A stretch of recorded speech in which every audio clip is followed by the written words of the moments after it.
A stranger in the parking lot handed me her baby and said run before her husband reached the car. The hospital parking garage at 11 at night was nearly empty. I was walking back to my car after visiting my grandmother on the 4th floor when I heard sobbing, raw, gasping sobs that echoed off the concrete walls. A woman sat on the barrier near the stairwell, rocking back and forth with a bundle against her chest. She wore pajama pants and a winter coat hanging open over a hospital gown. Her feet were bare except for yellow non-slip socks. Blood stained her midsection, spreading through the thin fabric. Her hair was matted with sweat, and she was talking to herself rapidly. The bundle in her arms moved, and I realized it was a newborn wrapped in a hospital blanket. "Hey, are you okay?" I called out. She looked up with wild, unfocused eyes. Her pupils were dilated so wide they looked black. "You have to help me," she said, her voice hoarse. "You have to help us. He's coming." I moved closer, keeping my distance but trying to see if she was injured. "Do you need me to call someone? A nurse?" She stood abruptly, swaying on her feet, and I saw how pale she was, how her hands were shaking. "No, no nurses. They're all in on it. He told them things. He made them believe him." She was breathing too fast, hyperventilating. The baby started to whimper, a tiny sound that seemed impossibly fragile. "Ma'am, you're bleeding. You need medical attention." She looked down at herself like she'd forgotten about the blood. I checked out AMA, against medical advice. They tried to stop me, but I had to get her away from him. She clutched the baby tighter. "He put something in my IV when they stitched me up after the C-section. I heard him tell the nurse he wanted to take her home early, before I was ready, because he needed to complete the ritual before she turned 1 month old." My stomach tightened. This woman was clearly in crisis, possibly experiencing some kind of psychotic break. "What ritual? What are you talking about?" She took a step toward me, and I instinctively stepped back. "He's going to sacrifice her. I know how that sounds. I know you think I'm crazy. Everyone thinks I'm crazy, but I'm not. I heard him on the phone in the hospital room when he thought I was asleep. He was speaking in a language I didn't recognize, and he had these symbols drawn on paper. When I asked him about it, he said it was nothing, just work stuff, but I saw the way he looked at her, at our daughter, like she was an object, not a person." Tears streamed down her face. "Nobody will believe me because of my history. I had depression before this. He's using that against me. He's a doctor. Everyone trusts him." Before I could respond, I heard footsteps echoing from the stairwell. Running footsteps. The woman's face went white. "That's him. Oh God, that's him." She moved toward me quickly, and suddenly she was pressing the baby into my arms. The infant was so small, so warm, wrapped in the thin hospital blanket. "You have to run. Right now. He's coming, and he's going to finish what he started." I tried to hand the baby back. "Wait, I can't just take your baby. You need to calm down. We can call security, get you help." She backed away, her hands up like she was surrendering. "Please, please don't let him take her. If you give her back to him, she'll be dead within a week. Check my discharge papers. I wasn't supposed to leave. He's going to say I kidnapped my own daughter. He's going to say I'm dangerous." A man in blue scrubs burst through the stairwell door, scanning the parking garage frantically. Sarah, where are you?" The woman, Sarah, gasped and grabbed my arm, her fingers digging in painfully. "That's him. Please don't let him take her. Check the baby's blood type. She's not even his. I got pregnant before we met, but he doesn't know that. He thinks she's his, and that's why he needs her for whatever sick thing he's planning." The man spotted us and started running toward us. "Thank God. Sarah, you can't just leave the hospital like this. You had a C-section 3 days ago. You're bleeding through your stitches. You need medical attention immediately." He was tall, maybe 40, with graying hair and the authoritative bearing of someone used to being in charge. He looked genuinely concerned, frightened even. Sarah started backing away, shaking her head violently. "Don't believe him. He's lying. He's going to hurt her." The man reached us, breathing hard, and held up his hands in a placating gesture. "Sir, I'm Dr. Emerson. This is my wife and daughter. Sarah has been experiencing severe postpartum depression with psychotic features. She's had paranoid delusions for the past 72 hours. Please give me my daughter before someone gets hurt." He reached for the baby, and I instinctively pulled back. Sarah was sobbing now, her whole body shaking. "He's the one who will hurt her. Why won't anyone listen to me? Jordan, please. I'm begging you." I froze. "How do you know my name?" She pointed at my hospital visitor badge, still clipped to my jacket. "I can see it. Please. You have a grandmother here. You understand family. Don't let him take my baby." Dr. Emerson's expression shifted slightly, a flash of impatience crossing his face before he smoothed it away. "Sarah, you're scaring this young man. He doesn't want to be involved in your episode." Episode. The word felt clinical, dismissive. Sarah caught it too. "See? He calls it an episode. Like I'm not a real person with real thoughts. He's been doing this for weeks, making me doubt myself, telling everyone I'm unstable." She looked at me desperately. 3 weeks ago, before the baby was born, I tried to leave him. I packed a bag and got as far as my sister's house in Ohio. He showed up there with police. Told them I'd stopped taking my medication and was a danger to myself. They brought me back. I wasn't on any medication. I was fine. but he had paperwork, documents showing I'd been hospitalized for depression years ago. He used my past against me. Dr. Emerson sighed, the sound of a patient man dealing with an irrational situation. Sarah, we've been through this. You stopped taking your antidepressants when you found out you were pregnant. That's documented. And the hospitalization was real. You spent 2 weeks in inpatient care after your mother died. There's no conspiracy here. You're sick, and you need help. He turned to me. Sir, I know this is uncomfortable, but my wife is not well. She needs to come back inside, and our daughter needs to be checked by pediatrics. She was born premature and has been in the NICU. Sarah took her from the nursery without authorization. The baby started crying harder, a piercing wail that cut through the cold night air. Sarah's milk was coming in. I could see the wet spots spreading on her hospital gown. The NICU? She wasn't in the NICU. She was in my room with me the whole time until he tried to take her. That's not true, Sarah. Dr. Emerson's voice was firm now, losing some of its gentle patience. Emma was in the NICU for low birth weight and jaundice. You were sedated for the first day after your C-section due to complications. You don't remember clearly because of the anesthesia and the pain medication. He looked at me directly. I'm sorry you're caught in the middle of this. My wife needs psychiatric care, and our daughter needs medical attention. If you don't return Emma to me right now, I'll have to call security and the police. I don't want to do that because it will traumatize Sarah further, but I will if necessary. His phone was already in his hand. Sarah lunged forward and grabbed his phone, throwing it hard against the concrete. It shattered, pieces skittering across the garage floor. No police. You can't call them. They'll believe you over me just like everyone else. Dr. Emerson's face darkened. That's it. I tried to do this calmly. He pulled a radio from his belt and pressed the button. Security. This is Dr. Emerson. I need immediate assistance in parking garage level 3. My wife has taken our newborn from the NICU and is refusing medical care. She's having a psychiatric crisis and has just destroyed my phone. I need police backup as well. His voice was professional, controlled, the voice of someone managing a crisis. Sarah screamed, a wordless sound of rage and despair.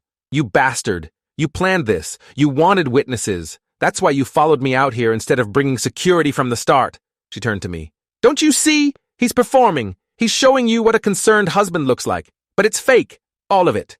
I stood there holding this crying infant, caught between a woman who seemed genuinely terrified and a man who seemed genuinely concerned. Every instinct I had was screaming that something was wrong, but I couldn't figure out which version of wrong it was. Was Sarah a mentally ill woman having a breakdown, putting her baby in danger? Or was she a desperate mother trying to protect her child from something real? Sir, I need you to give me my daughter now. Dr. Emerson stepped closer. I understand Sarah's made you doubt, but think logically. She's bleeding from a surgical wound. She's incoherent. She threw my phone and destroyed property. She's demonstrating clear signs of psychiatric distress. I'm a physician at this hospital. You can verify my credentials. He gestured toward the hospital building. We can walk inside together right now, and I'll show you my office, my medical license, everything. No! Sarah grabbed my jacket. The moment we go inside, you'll never see us again. He'll have me committed. He has the authority to do it. He'll put me in the psychiatric ward, and then he'll take Emma, and I'll never know what happened to her until I see it on the news. Missing infant. Tragic accident. He'll probably say I did it, that I hurt her during my psychotic break. Her eyes were wild but focused on me with desperate clarity. Listen to me. In my coat pocket, there's a journal. I've been writing everything down because I knew he'd try to make people think I was crazy. Read it. Just read one page, then decide. Dr. Emerson moved fast, reaching for Sarah's coat, but she twisted away. I heard sirens in the distance, getting closer. Security would be here in minutes, police shortly after. I had to make a choice. Let me see the journal, I said. Sarah fumbled in her coat pocket with shaking hands and pulled out a small notebook, the kind you can buy at any drugstore. She opened it to a page covered in cramped handwriting and thrust it at me. I shifted the baby to one arm and took it, tilting it toward the fluorescent light. The entry was dated 5 days ago. He brought home another book today. Latin, I think. He locks them in his office, but I found the key in his jacket. I looked through them. Drawings of circles and symbols, instructions about blood sacrifice and newborn purity. I confronted him, and he laughed, said they were just historical curiosities, that he collected occult texts as a hobby. But I saw his face when he thought I wasn't looking. He touched my stomach and whispered something I couldn't understand. I'm due in 3 days. I'm terrified. I looked up at Dr. Emerson. His expression had gone completely flat. That journal is part of her delusion. She's been writing paranoid fantasies for weeks. Her therapist has copies. It's been documented as part of her psychiatric evaluation. But something in his voice had changed. The warmth was gone, replaced by something colder. Sarah saw it too. He's lying. I don't have a therapist. I've never seen anyone for mental health treatment except after my mom died, and that was 8 years ago. One time. Crisis counseling. She looked at me. Call the hospital's psychiatric department. Ask them if I'm a patient. I'm not. There's no record of me being treated because I don't need treatment. I'm not crazy. He's been setting this up, creating a paper trail to make it look like I am. The sirens were louder now. close enough that I could see the flashing lights reflecting off the garage walls. "Give me the baby now," Dr. Emerson said, and his voice was flat, emotionless. The concerned husband act was completely gone. "You're making this worse for everyone." He took a step toward me, and I saw his hand move to his other pocket. Sarah saw it too and screamed, "He has a syringe! He carries sedatives! He's going to inject you and take Emma while you're unconscious!" I stepped back quickly, nearly tripping over a parking curb. The baby was wailing, and my heart was pounding so hard I could feel it in my throat. Dr. Emerson pulled his hand from his pocket, and there was indeed a syringe, capped, filled with clear liquid. "This is for Sarah. She needs to be sedated for her own safety. She's going to hurt herself if this continues." His voice was perfectly reasonable, but his eyes were cold and calculating. I'd seen that look before, in my cousin who'd been arrested for assault. The look of someone deciding how to handle an obstacle. Security guards emerged from the stairwell, 2 of them, young guys in uniform who looked confused by the scene in front of them. "Dr. Emerson? What's the situation?" Dr. Emerson's warm, concerned expression snapped back into place like a mask. "Thank you for coming so quickly. My wife Sarah checked herself out AMA and took our newborn from the NICU. She's experiencing postpartum psychosis and needs immediate psychiatric intervention. This young man got caught in the middle of it, unfortunately." One of the security guards looked at me holding the baby. "Sir, is that true? Did she give you the infant?" I looked at Sarah, who was crying silently now, her whole body trembling. I looked at Dr. Emerson with his professional demeanor and his syringe full of sedative. I looked at the baby in my arms, this tiny human who couldn't speak for herself, couldn't tell anyone what the truth was. "I want to call the hospital's psychiatric department first," I said. "Before I give the baby to anyone, I want to verify what Dr. Emerson is saying about his wife's treatment history." Dr. Emerson's jaw tightened. "That's a violation of patient privacy. They won't give you information about Sarah's care over the phone to a random stranger." One of the security guards pulled out his radio. "I can call up to psych and ask if they have a patient named Sarah Emerson. They'll at least confirm if she's in their system." He pressed the button and made the call while we all stood there in tense silence. The baby had quieted slightly, making small, distressed sounds against my chest. Sarah was watching the security guard with desperate hope in her eyes. The radio crackled. "Negative. No patient by that name in our psychiatric database. Current or historical." The silence that followed felt like the air before a lightning strike. Dr. Emerson's face went through several expressions in rapid succession. Surprise, anger, calculation. "That's impossible. I submitted the paperwork myself. There must be an error in the system." But even the security guards were looking at him differently now, uncertain. "Sir, if there's no psychiatric record, then what grounds did you have for claiming your wife is a patient?" Dr. Emerson's hand tightened around the syringe. "I'm her husband and a physician. I know my wife's mental state better than some database. She needs help whether or not bureaucracy has caught up with the paperwork." He turned to me. "Give me my daughter. Now. This has gone on long enough." His voice had an edge to it that made the security guards shift uncomfortably. Sarah spoke up, her voice stronger now. "Ask him about the books, the occult books in his office. Ask him what he was planning to do when Emma turned 1 month old." Dr. Emerson laughed, but it sounded forced. "This is absurd. I'm not engaging with paranoid delusions." One of the security guards spoke up. "Dr. Emerson, maybe we should all go inside and sort this out with administration, get some clarity on the situation." Dr. Emerson's eyes darted toward the exit ramp of the parking garage. "I don't have time for this bureaucratic nonsense. I'm invoking my rights as a father to take custody of my child from a stranger who has no legal authority to hold her." He moved toward me quickly, reaching for the baby. I turned away, shielding the infant with my body. "Don't touch her until we figure this out." One of the security guards put a hand on Dr. Emerson's shoulder. "Sir, let's all just take a breath here. The police are about to arrive and they can help sort through this." Dr. Emerson shook off the hand violently. "Get off me. I'm a senior physician at this hospital. I don't answer to security guards." Police cars pulled into the garage, their lights painting everything in alternating red and blue. 3 officers got out, hands on their belts, assessing the scene. One of them, a woman in her 50s with sergeant stripes, approached us. "Someone want to tell me what's happening here?" Everyone started talking at once. Dr. Emerson's voice rose above the others, authoritative and commanding. "Officer, I'm Dr. Emerson, an attending physician here. My wife has postpartum psychosis and absconded with our newborn from the NICU.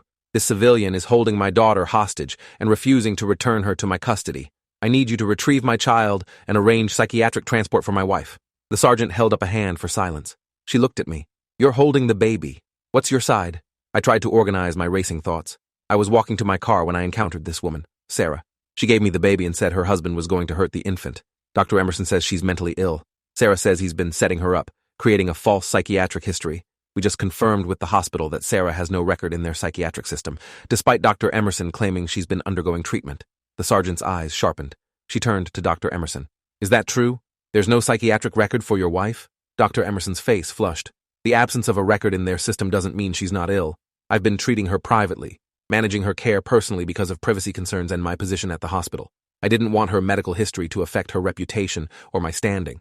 The sergeant looked skeptical. You were treating your own wife for a serious psychiatric condition? That's not standard medical practice, doctor. Dr. Emerson's composure was cracking. I'm fully qualified to assess and treat psychiatric conditions. I'm a physician. The sergeant turned to Sarah. Ma'am, are you under any psychiatric care? Sarah shook her head. No, I've never been treated for mental illness except brief counseling 8 years ago after my mother died. One session. He's been lying about all of it. The sergeant radioed for backup and asked for a supervisor. She looked at me. How did you get involved in this? I explained about visiting my grandmother, hearing Sarah crying, the entire confrontation. The sergeant listened carefully, then asked to see Sarah's discharge paperwork. Sarah pulled crumpled papers from her coat pocket and handed them over. The sergeant read through them, her expression growing more serious. These papers show you checked out AMA 3 hours ago. There's a note here from the attending physician saying you were advised against leaving, and that psychiatric consultation was recommended but refused. She looked up. Who was the attending physician? Sarah's voice was bitter. Dr. Richard Hayward, my husband's colleague and golf partner. He wrote that under my husband's instruction.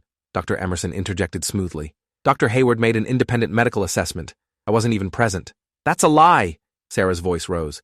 You were there the whole time, standing behind him, telling him what to write. The sergeant held up her hand again. Everyone calm down. I'm going to call Dr. Hayward and get his side of this. She stepped away to make the call, while another officer took statements from the security guards.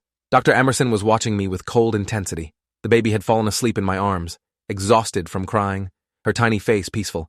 I looked down at her and felt a wave of protective fury. Whatever was happening here, this infant was caught in the middle of it, helpless and vulnerable. The sergeant returned, her expression unreadable. Dr. Hayward says that Sarah was agitated and paranoid, making accusations against her husband. He recommended a psychiatric hold, but Sarah left before it could be implemented. He confirms that Dr. Emerson was present during the examination and was consulted as both the husband and a colleague. So he was there, Sarah said. Just like I said, he was feeding Hayward information, shaping how he saw me. That's not an independent assessment.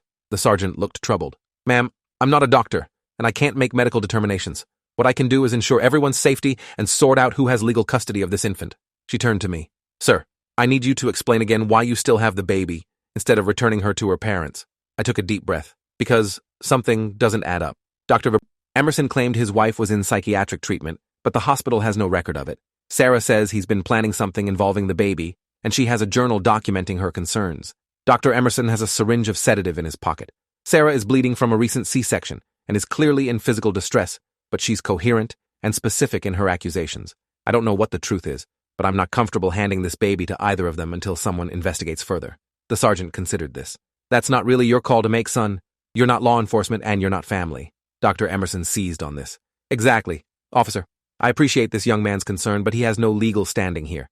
I'm the father. I have parental rights. Unless you're arresting me for a crime, I have the right to take my daughter. The sergeant looked at him steadily. What's in the syringe, Dr. Emerson? He glanced down at his hand like he'd forgotten he was holding it. Lorazepam, a sedative. For my wife, in case she became violent or a danger to herself.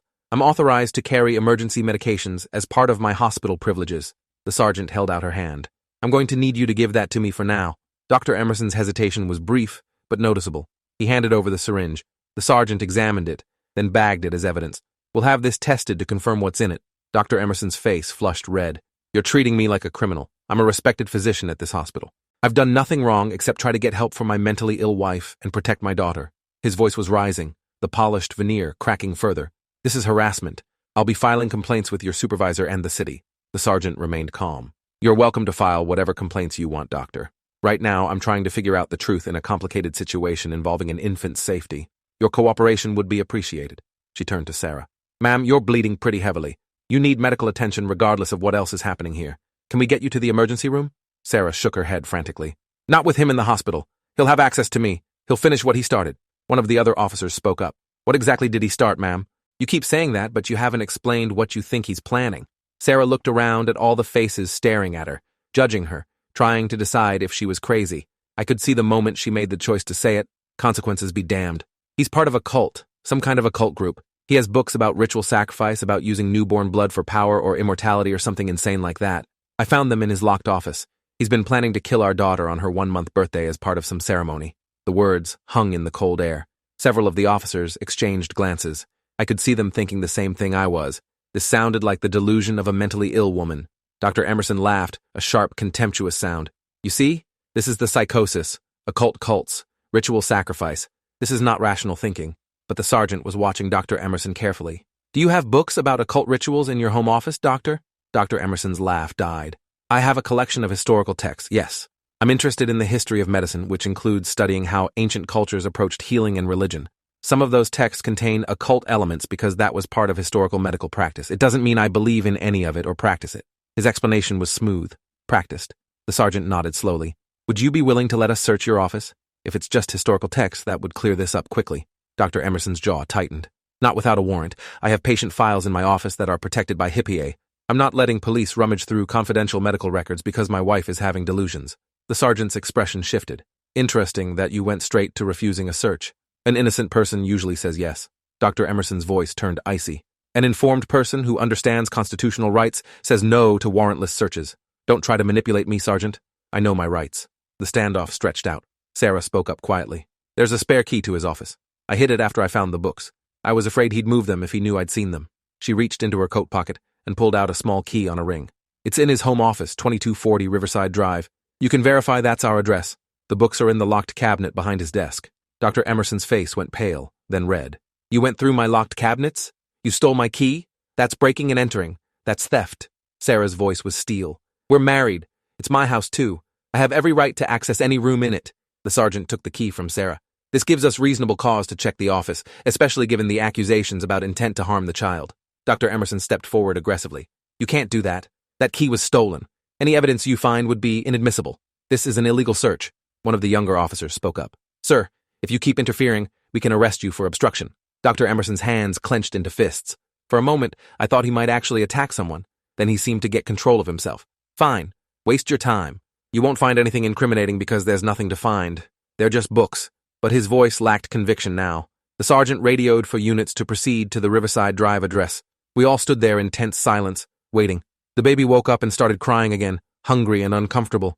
Sarah's breasts were leaking through her gown, and she looked like she might collapse any second. I felt helpless, holding this infant while her parents faced off and police tried to determine who was telling the truth. 20 minutes passed. 20 minutes of cold night air and fluorescent lights, and the baby's intermittent crying. Sarah sat down on the concrete barrier again, holding her bleeding midsection. One of the officers brought her a blanket from a patrol car. Dr. Emerson paced like a caged animal, checking his watch repeatedly, his face a mask of barely controlled rage. Finally, the sergeant's radio crackled. Sergeant Rivera, you need to see what we found at this address. Her voice was tight. The sergeant pressed the button. What is it? The officer's voice came back, static-filled but clear. Books, like the wife said, but not just historical texts.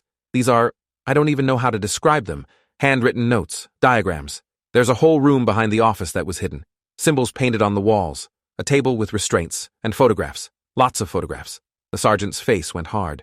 Photographs of what? The radio was silent for a moment. Children. Dead children. Going back years. The parking garage seemed to tilt. I looked at Dr. Emerson, who had gone completely still. Sarah made a sound like an animal in pain. I knew it. I knew I wasn't crazy. Oh God, I knew it. The sergeant was already moving, pulling out handcuffs. Dr. Richard Emerson, you're under arrest for suspicion of murder and child endangerment. You have the right to remain silent. Dr. Emerson exploded into motion. He shoved the nearest officer hard, sending him stumbling backward, and ran toward the exit ramp. 2 officers took off after him, shouting commands to stop. But Dr. Emerson was fast, fueled by desperation. He made it to the ramp and started sprinting down toward the street level. I heard tires squealing, then a horrible thud and the sound of metal crunching. Everyone froze. One of the officers spoke into his radio. Suspect struck by vehicle at the parking garage exit. Need ambulance immediately. We all rushed to the ramp. Dr. Emerson was lying in the street, his body twisted at an unnatural angle, blood pooling around his head. A car had stopped 20 feet away, the driver getting out with shaking hands. He just ran right in front of me. I couldn't stop. Paramedics arrived within minutes, but it was clear Dr. Emerson wasn't going to survive. His eyes were open, staring at nothing, blood bubbling from his mouth. Sarah walked to the edge of the scene, still holding her bleeding stomach, and looked down at her husband. How many? She asked quietly. Nobody answered. She asked again, louder. How many children did he kill? The sergeant came over to her. We don't know yet. The investigation is just starting. But Sarah, you saved your daughter's life tonight. If you hadn't run, if you hadn't fought... She didn't finish the sentence. Sarah crumpled to the ground, sobbing, and this time they were tears of relief mixed with horror and grief for everything she'd lost, and everything she'd almost lost. The sergeant turned to me. I need to take the baby now. She'll be placed in protective custody until we can sort out guardianship. Sarah needs to go to the hospital immediately for her surgical wounds, and she'll probably be held for observation given everything that's happened. I looked down at the sleeping infant in my arms. She'd been born into this nightmare, her father a monster, her mother fighting through postpartum trauma and a husband's gaslighting to save her life. I handed her carefully to the sergeant, who took her with surprising gentleness. "What happens to her?" I asked. The sergeant's expression was grim. "That's up to the courts. But she's safe now. That's what matters." Sarah was loaded into an ambulance, still crying, reaching toward her daughter even as they closed the doors. I gave my statement to 3 different officers, recounting every detail I could remember. They took my contact information and said I'd likely be called as a witness when the case went to trial, though with Dr. Emerson dead, the trial would focus on the extent of his crimes rather than his guilt. I sat in my car for a long time after everyone left, my hands still shaking.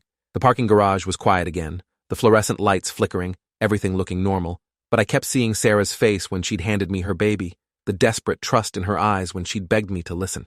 I kept seeing Dr. Emerson's cold calculation when his mask had slipped. I'd been seconds away from giving that baby back to him, from dismissing Sarah as mentally ill and walking away. The investigation would eventually uncover that Dr. Emerson had been killing children for 18 years, that he'd been part of a network of people who believed in gaining power through blood sacrifice, that he'd married Sarah specifically because her history of depression made her the perfect victim to discredit if she ever discovered the truth. Sarah had been right about everything, and everyone had tried to convince her she was crazy. 6 months later, I testified at the hearing that granted Sarah full custody of her daughter. She'd been cleared of any psychiatric illness after extensive evaluation. The postpartum period had been traumatic, but she'd been fighting against real danger, not imaginary threats. She'd named the baby Hope, she told me afterward, because that's what she'd held on to in her darkest moments. She thanked me for listening, for not immediately dismissing her as crazy, for those 10 seconds of doubt that had saved her daughter's life. I told her she'd saved herself, that her strength and clarity in impossible circumstances had been what really mattered. She smiled, tired but real, and I saw that she would be okay. They both would. Sometimes the person everyone calls crazy is the only one telling the truth. Thanks for watching till the end. Make sure to subscribe and like to not miss the next story.